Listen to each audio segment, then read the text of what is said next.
मानसिक स्वास्थ्य को लेकर वैसे भी इस देश के अंदर बहुत ज्यादा गंभीरता से काम नहीं हुआ है। समस्या है, वो सभी जानते हैं, लेकिन काम क्या करना है वो हमने भोपाल गैस ट्रेजेडी पे भी हमने उस वक्त में देखा कि मानसिक स्वास्थ्य को लेकर अभी तक कोई बहुत ज्यादा गंभीर पहल नहीं हुई। कहीं भी त्रासदी के वक्त में मानसिक स्वास्थ्य है उस पर ध्यान नहीं दिया जाता। ऐसे में आप सजेस्ट क्या करेंगे? ये तो हुआ पारिवारिक, जो आपने कहा कि समाज समाज है वो किस रूप में रिएक्ट करे इन समस्याओं को लेकर। सरकारों की कोई भूमिका सुनिश्चित करने का आप जरिया देखते हैं या कोई एक सुझाव है वो देते हैं? देखिए, भारत सरकार से मैंने निवेदन किया है और माननीय प्रधानमंत्री जी को भी पत्र लिखकर आग्रह किया है कि चूंकि ये बहुआयामी विपदा है बच्चों के मामले में, इसलिए एक राष्ट्रीय स्तर पर नेशनल टास्क फोर्स बनाया जाए जिसमें इन विषयों के एक्सपर्ट्स भी हों। जो बात मैंने अंतर्राष्ट्रीय जगत में बोली, वो बात भारत में भी कही कि ये बहुत जरूरी है कि हम पूरे चीज को समग्रता के साथ देख सकें और समग्रता के साथ समाधान कर सकें। उसमें मैंने लिखा कि बाल मनोवैज्ञानिकों और बाल चिकित्सकों को भी, जो उच्चतम स्तर के और सबसे बड़े विशेषज्ञ हैं भारत के, उनको इसमें शामिल किया जाए और उसमें ये निराकरण ढूंढे जाएं। लेकिन मोटे तौर पर मैंने सरकारों से जो बातचीत करता रहता हूं की है कि जब भी ये लॉकडाउन खुलेगा, शिक्षा विभाग और स्वास्थ्य विभाग मिलकर कम से कम एक शिक्षक को या दो शिक्षक शिक्षिकाओं को, जिनको बच्चे भी पसंद करते हैं और जो ज्यादा मिलनसार हैं, उनको थोड़े से मनोवैज्ञानिक, जिसे कहते हैं काउंसलिंग की ट्रेनिंग दी जाए। कहीं कहीं तो ये उपलब्ध है, जो बहुत महंगे, बहुत ही एलिट स्कूल हैं उसमें तो कहीं कहीं संभव है ये, लेकिन हर जगह पर सरकारी स्कूलों में भी सरकार किसी को तैयार करे और जाते से ही पढ़ाई का बोझ, होमवर्क का बोझ, परीक्षाओं का, टेस्ट का बोझ न डाला जाए बच्चों के ऊपर, किसी भी बच्चे के ऊपर देश के अंदर, क्योंकि बहुत बुरी हालत है उनकी, मानसिक जो परेशानियां हैं। तो बहुत ही मित्रता पूर्वक ये किया जाए धीरे धीरे करके, लेकिन जरूर किसी ना किसी या तो ट्रेंड हमारे पास है नहीं है, दुर्भाग्य से हमारे पास बाल मनोविज्ञानी बहुत कम है। जो आपने कहा मानसिक स्वास्थ्य पर तो वैसे बड़ों के मामले में भी ध्यान नहीं होता।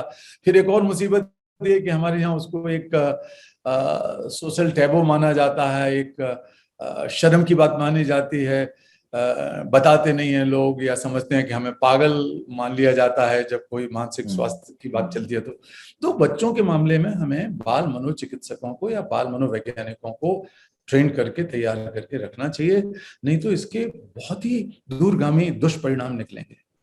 जी बिल्कुल, आपने सही फरमाया। और ये लॉकडाउन है और ये जिस तरह से पूरा दौर चल रहा है, मुझे लगता है कि 2 साल तक बच्चे हैं वो स्कूल से दूर रहेंगे। लेकिन इसके बावजूद इस समस्या के अंदर 2 पहलू निकलते हैं। एक तो वो बच्चे, उनकी समस्या जो घरों में है और ऑनलाइन क्लासेस हैं वो झेल रहे हैं, लगातार पढ़ाई का बोझ है अभी से वो झेल रहे हैं उस रूप में स्कूल जाने से पहले ही। और एक सिरा वो है जो ऑनलाइन क्लासेस है वो अटेंड ही नहीं कर पा रहा है, और बड़ी आबादी है इस पूरे देश के अंदर। इन दोनों पहलुओं को शिक्षा की नजर से आपके जरिए समझना चाहते हैं।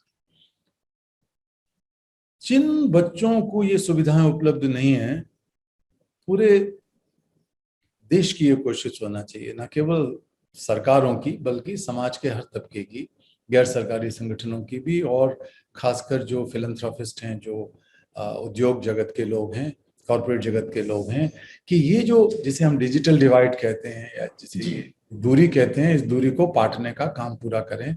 ये बहुत बहुत जरूरी है। धर्मगुरु, धार्मिक संस्थाएं भी ये काम कर सकती हैं अगर वो चाहें तो। अपने भक्तों से, अपने जो उनके यहाँ लोग हैं उनसे मोबाइल फोन, पुराने मोबाइल फोन मांग लें, इकट्ठा कर लें, और वो मोबाइल फोन को चार्ज करवा के और उन बच्चों को दे दिया जाए ताकि वो देख सकें उसको। सरकार की जिम्मेवारी है कि वो इंटरनेट की मुफ्त सुविधा उन बच्चों को मुहैया कराए। तो वो बहुत मुश्किल काम नहीं है अगर इसको हम एक राष्ट्रीय चुनौती मान लें कि हर बच्चे के हाथ में वो अधिकार होना चाहिए। जैसे सूचना का अधिकार है, शिक्षा का अधिकार है, तो ये जो ऑनलाइन एजुकेशन है इसका अधिकार भी है और वो उनको मिलना चाहिए। दूसरा तरीका जो आसान है और हालांकि वो इतना प्रभावी नहीं हो सकता, कि सैटेलाइट के जरिए अलग अलग भाषाओं के, अलग अलग विषयों के जानकारों को बुलाकर और अलग अलग उम्र के बच्चों को, अलग अलग कक्षाओं के बच्चों को ऑनलाइन शिक्षा दी जाए, तो वो एक संभावना है। तो हमें ये तो जरूर जरूर करना पड़ेगा, और उसका तरीका बहुत ही रुचिकर होना चाहिए, क्योंकि आप स्क्रीन के सामने बैठोगे, स्क्रीन के सामने बैठने से ही दबाव होता है, इसके बाद फिर आंखों पर भी दबाव, मस्तिष्क पर भी दबाव पड़ता है, जो एक बहुत भौतिक आपका जो बैठना है, बात करना है, उसकी जो वाइब्रेशंस हैं वो तो आप नहीं ले सकते इसमें, तो बच्चों पे तो और बुरा प्रभाव पड़ रहा है। तो उस समय रुचिकर चीजें, हंसी मजाक के माध्यम से, कविताओं के माध्यम से, चित्रों के माध्यम से ज्यादा पढ़ाई की जाए। ऊंची से ऊंची कक्षा की पढ़ाई भी संभव है, तो हमें ये भी बहुत कोशिश करनी पड़ेगी शिक्षा शास्त्रियों को कि वो जो एक पारंपरिक तरीके का कोर्स पढ़ा हुआ है, किताबें पढ़ी हुई हैं, उनको हम थोपते रहेंगे तो वो संभव नहीं है, क्योंकि बच्चे सवाल पूछते हैं, जवाब मांगना चाहते हैं, आपस में बातचीत करके शेयर करते हैं, मन में कुछ शंका होती है तो ये सारी चीजें शिक्षा में सुधार की गुंजाइश रखती हैं। राजी, एक बड़ी समस्या जिस तरह से कोरोना के इस दौर में हम लोग हैं, ये कहा जा रहा है कि तीसरा चरण होगा, उसका सबसे बुरा असर हमारे नई पीढ़ी पर, नए बच्चों पर पड़ेगा, जिस रूप में कोरोना अपना आकार अगर दिखाता है तीसरे चरण में।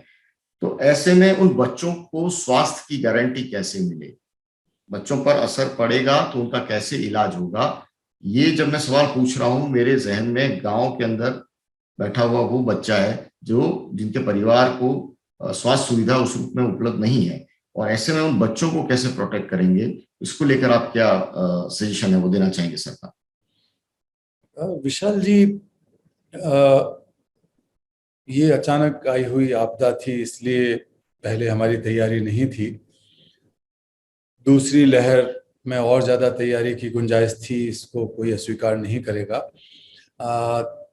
लेकिन जो तीसरी लहर की बात है, इसके लिए हमें बहुत ही ज्यादा ईमानदारी के साथ, बहुत ही ज्यादा सत्य निष्ठा के साथ, जो भी यथार्थ है उसको स्वीकार करते हुए सबको तैयारी में जुटना पड़ेगा, एक राष्ट्रीय स्तर पर, एक राष्ट्र के नाते, एक भारत के नाते, कि उन बच्चों के स्वास्थ्य को कैसे बचाया जाए।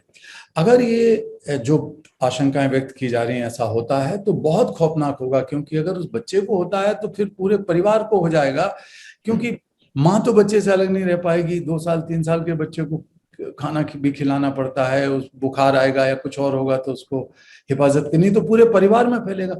अच्छा, हम ये भी जानते हैं कि इस साल के अंत तक तो अगर सभी का टीकाकरण हो जाए तो बहुत बड़ी बात है, जो कि इच्छा व्यक्त की जा रही है, एक गुड इंटेंट है, लेकिन बहुत चुनौती है इस काम के लिए, वयस्कों के लिए। लेकिन हम साथ साथ कह रहे हैं कि हर संभव प्रयास किया जाए कि हम बच्चों की वैक्सीन अपने देश में तैयार करें, भारत बायोटेक है और दूसरे हैं कंपनियां, प्राइवेट कंपनियां तैयार करें, और बहुत बड़े स्केल पर बच्चों का वैक्सीनेशन हो। भारत ने साबित किया है कि हम पोलियो ड्रॉप देकर उस महामारी को खत्म कर, उस बुराई को खत्म कर सकते हैं, उस बीमारी को खत्म कर सकते हैं, जो एक बहुत अभिशाप की तरह हमारे बच्चों के साथ लगी हुई थी। तो हम ये क्यों नहीं कर सकते? ये भी कर सकते हैं। वही भारत है, वही भारतीय हैं। हम लोग इच्छा शक्ति के साथ, प्राथमिकता के साथ हमारे बच्चों को टीकाकरण करवाएं पहले तो।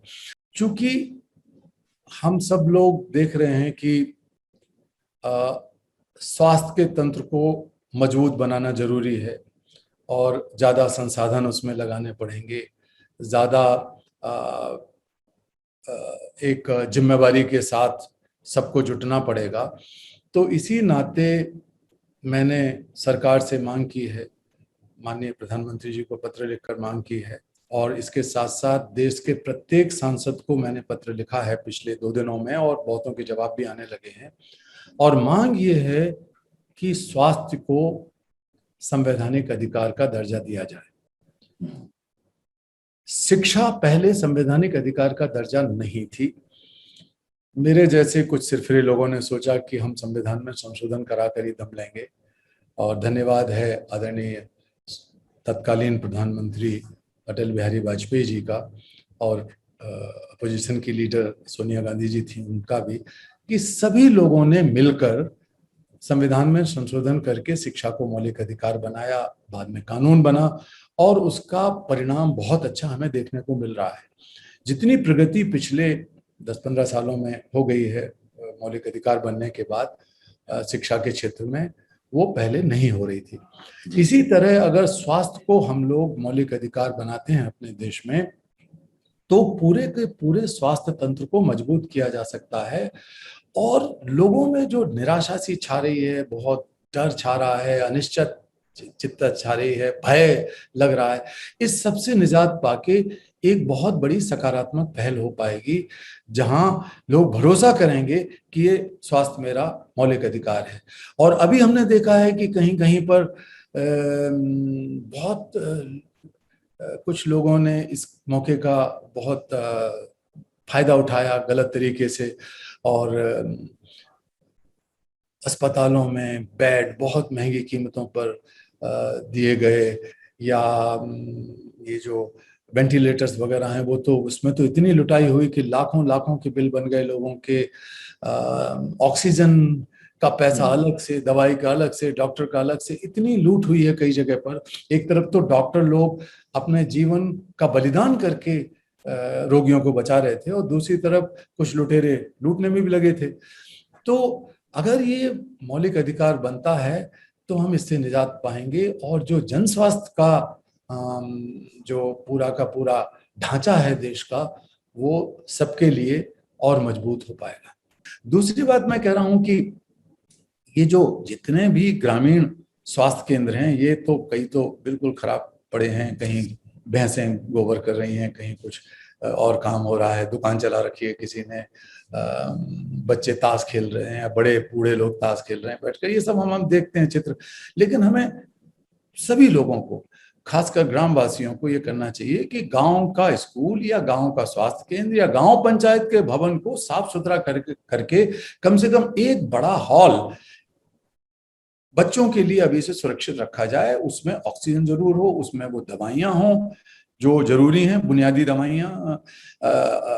मुझे पता लगा कि अगर ऐसा होता है तो शायद देश में अभी हमारे पास पर्याप्त मात्रा में ये जो पैरासीटामोल या क्रोसिन है, उसका जो सिरप है, बच्चे तो सिरप ही पिएंगे, वो सिरप बनते नहीं है, नहीं अभी उसकी जरूरत भी नहीं है, तो वो भी हमें तैयार करके अभी से रखना चाहिए।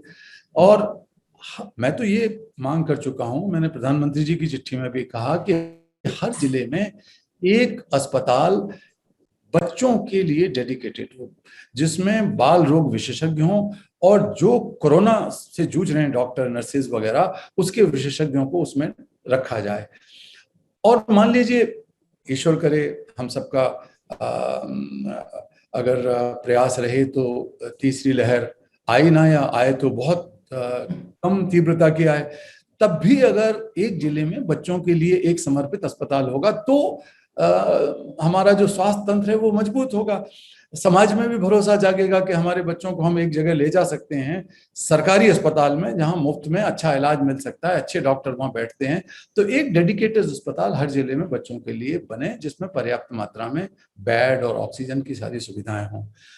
हमने ये भी कोशिश शुरू की है अभी, हमने आगे बढ़ के, और सरकारों से भी कहा है, सरकारें जरूर उसको करना शुरू करेंगी। जैसे कि जब हमने ये बच्चे अनाथ होना शुरू हुए तो एक पहल की, और मुझे अच्छा लगा कि 20 से अधिक राज्य सरकारों ने और केंद्र सरकार ने भी आगे बढ़ के बहुत सारी घोषणाएं की हैं। लेकिन जब कुछ महीने पहले, 1.5-2 महीने पहले हमको ये पता लगा कि कुछ बच्चे अनाथ होते जा रहे हैं, हमारे ही जो गांव में हम काम करते हैं वहां से पता लगा, और उनके लिए कोई देखभाल करने वाला नहीं है, या बहुत बुरी हालत है, तो ये मुद्दा उठाने का एक लाभ हुआ। इसी तरह हम ये कह रहे हैं कि ये जो बाल संरक्षण गृह हैं, जो चाइल्ड केयर इंस्टीट्यूशंस हैं, हजारों की संख्या में है भारत में, तो सरकारी जो हैं उनमें, गैर सरकारी हो, दोनों ही हो, उनमें ये सुविधाएं होनी चाहिए कि एक स्पेशल वार्ड हो जो कि बच्चों को अगर कोरोना होता है तो उनको वहां रखा जा सके, आइसोलेशन वार्ड के साथ साथ उनके उपचार का वहां भी काम किया जा सके, और उसमें भी वो सारी सुविधाएं हो ऑक्सीजन की, और ट्रेन लोगों की अभी से उनकी ट्रेनिंग कराई जाए, वहां के कर्मचारियों की। और इस दिशा में हमारे फाउंडेशन ने, कैलाश सत्यार्थी चिल्ड्रन फाउंडेशन ने पहल की है, और धीरे धीरे करके हम बता पाएंगे कि बड़ी भारी संख्या में हम ये पूरा का पूरा सामान और ट्रेनिंग उपलब्ध करवा पाएंगे वहाँ के लोगों के लिए।